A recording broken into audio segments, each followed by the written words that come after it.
624 খ্রিস্টাব্দ 17 রমজান ইসলামের ইতিহাসে সবচেয়ে গুরুত্বপূর্ণ যুদ্ধগুলোর একটি বদর যুদ্ধ সংঘটিত হয়। মক্কার কাফেররা মুসলিমদের উপর দীর্ঘদিন নির্যাতন চালিয়েছিল। মুসলিমরা বাধ্য হয়ে মদিনা থেকে হিজরত করেন, কিন্তু শত্রুতা থামেনি। খবর এলো কুরাইশের একটি বড় বাণিজ্য কাফেলা ফিরছে, যেটা মুসলিমদের লুট করা সম্পদ দিয়েই তৈরি।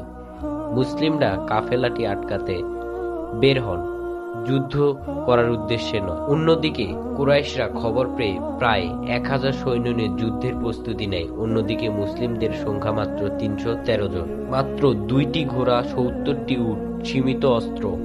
যুদ্ধের স্থান বদর, একটি কৌশলগত খুব সমৃদ্ধ এলাকা।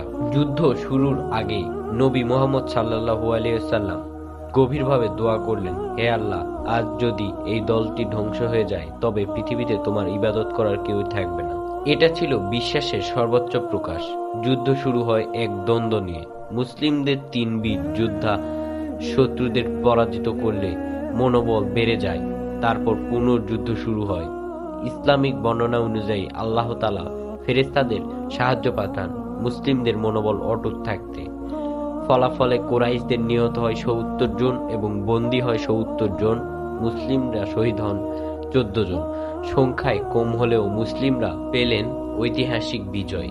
কেন বদর যুদ্ধ এত গুরুত্বপূর্ণ? কারণ এই যুদ্ধ মুসলিমদের রাজনৈতিক শক্তি প্রতিষ্ঠা করে, মদিনায় ইসলামের মর্যাদা বাড়ায়, শত্রুদের ভয় ধরিয়ে দেয়, ইসলামের বিস্তার দ্রুততর করে। বদর যুদ্ধ শুধু যুদ্ধ নয়, এটা ছিল বিশ্বাস, ধৈর্য ও নেতৃত্বের পরীক্ষার দিন। আরো ভিডিও পেতে আমাদের চ্যানেলটি সাবস্ক্রাইব করুন এবং পাশে থাকা বেল বাটনটি অল করে দিন। এবং আরো নতুন নতুন ভিডিও পেতে কমেন্টে পাঠ্য লিখে কমেন্ট করুন এবং লাইক করতে